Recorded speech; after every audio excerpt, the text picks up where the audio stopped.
Alright, welcome back to another Recon video, and today we're looking at stage 3 of the WTRL Zwift Racing League, and for the first time we're over on Mercury Islands for the Flatlands loop. Now, is it flat? Not quite, and a bit of a draggy rolling climb that we've got is bookended by 2 sprints, so we're going to take a look at that in a bit more detail. We've got 2 different distances, A and B. You're going to be covering 39 kilometers, and C and D riders, it's 26.4. So let's dive into the Recon and have a look at this route in a bit more detail. So as always guys, at the end of the video I'm going to give you those predicted race times and also tell you how to access those course notes. But just before we get into the course in a bit more detail, please, if you haven't already, I really appreciate if you could just scroll down, give it a quick thumbs up and like this video. And if you don't mind, give it a quick subscribe as well. Give the channel a quick subscribe and you can keep up to date with all the latest Recon rides and some of my riding out in the real world too. We've got some gravel riding and off-road stuff coming up over the winter, which would be fantastic. And I hope that we'll hit 1,000 subscribers this month or even this week as well. So really appreciate those guys who've done that already. Now, as always guys, we're going to be really going into the detail of this course, where you can maximize the points. So we'll look at those primes and those sprint points. So we've got 2 sprints. We've got the countryside sprint, 130 meters short and sharp, 10 seconds, 10 to 15 seconds on this particular sprint.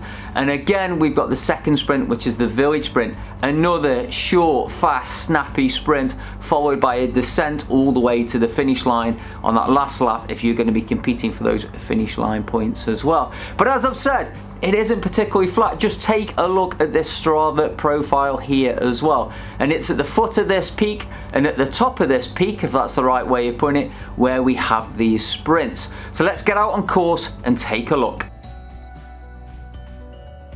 Alright, so I am going to flash through this first 5 kilometers because it's fairly boring. Well, we know Zwift starts aren't boring, but it is going to be a typical fast Zwift start for sure. But this first 5 kilometers is really flat. In fact, it's a little bit downhill as we approach that first sprint. Now we're going to come to that first sprint, which is the country sprint. Said again, it's 130 meters long, so it is short. The pace will be up at this point because I do expect the majority of the group to be together at this point. So this is going to be a competitive, fast sprint for these early points. Now the sprint itself, really short, really snappy. You do get a good view and a good run in for the section here.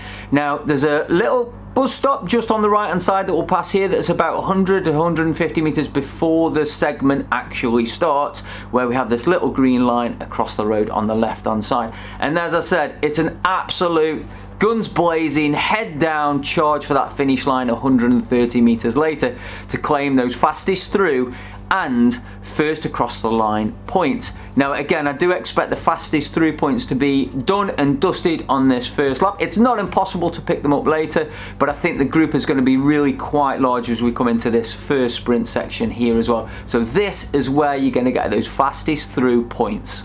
So after this country sprint, doesn't matter if it's lap 1 or 2 or 3, is quite a critical point. Now about 100 meters after the end of the sprint, the road starts to pick up. It lifts up to about 5% in places as you approach the village.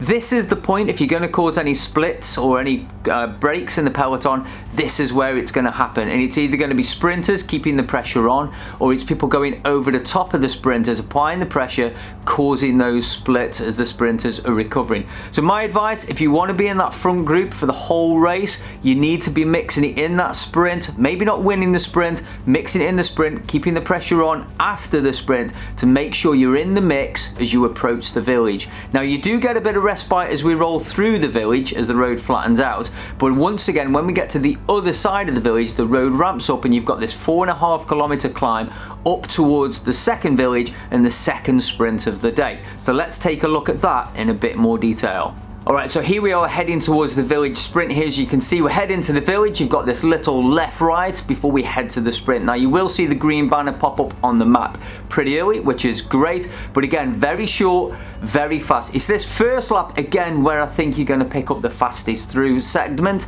So that's where I think the group is going to be the biggest, and you can really sprint through the group to maximize that speed. And again, this effort is going to be less than 10 seconds in most cases for that fastest through segment. So dig in, push on, maximize those points, and get plenty of teammates across that line in the top 10.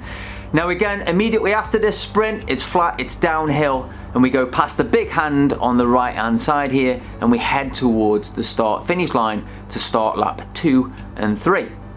So in terms of sprint distances for lap 2 and 3, I'll just pop those up down here as well.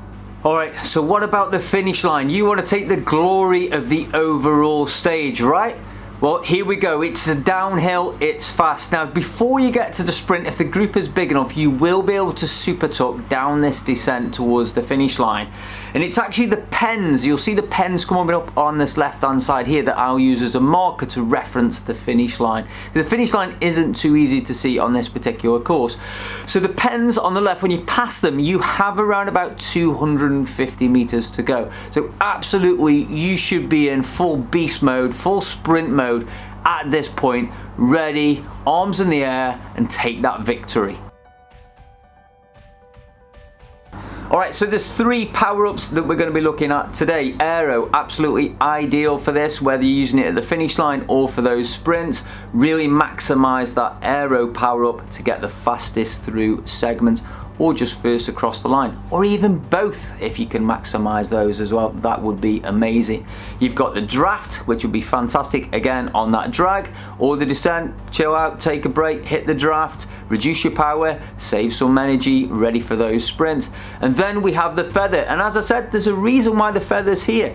That is a little bit of a drag between those 2 sprints. It's a 4K rolling road, so use it wisely. Do not hit that button on the descents because you'll see yourself going out the back. But maximize those power-ups. There's 3 opportunities to get them through the sprint sections, and of course when you cross that start-finish banner. Alright, so in terms of bike choice, dead simple. Just go for the most aero setup you can at your level. If you've got the Tron, absolutely use the Tron. Level 33, you've got the new Scott RC. I think I said it was 32. It's actually level 33, so I'm a little bit off that yet, but that's one to look for. And again, you've got the Cervelos, you've got the Specialized, you've got Canyon Air Road as an option as well. What I'll do is I'll leave a link down below for the Zwift Insider pages. There's a plot graph and there's some other tables in there to help you select the most aero bike and wheels that you can get at your level. Go aero all the way. Alright, so let's take a look at the points. Of course, we've got those first across, or those finish line points, should I said, at the end of the race. So those are here right now. And now let's take a look at these points available for the segments. In this particular race, it's the sprint segments. So we've got the first across the line, which is awarded to the first 10 riders across the line of each segment. So in this case, you'll either be passing it 2 or 3 occasions. And then we've got the fastest through segments. And again, the fastest through segments gives a maximum points of 20 points. That's for the whole race. So plenty of points to maximize here. And do remember, it's a team event. So it's about those cumulative points throughout the whole race that's going to put your team to the top of that table. So as always, guys, there are plenty of opportunities to ride this circuit in the Flatlands Loop before the event on Tuesday. In fact, why not come and ride the Racing Without Borders event, which is on Friday evening, 7 p.m. British summertime. I'm going to be going over to that event. I'm going to be live streaming the event over on YouTube as well. So come and ride with me, come and race with us on the Flatlands Loop Racing Without Borders on Friday evening. And also, you've got the events on Saturday with Team Electric Spirit. They're doing their weekly Recon ride as well, and I'll leave a link to both of those events down in the description below. Now, immediately afterwards, you're going to see the race times flash up on the screen. But thank you very much for watching. Please subscribe, please share, and I'll see you guys on Tuesday evening for another ZRL.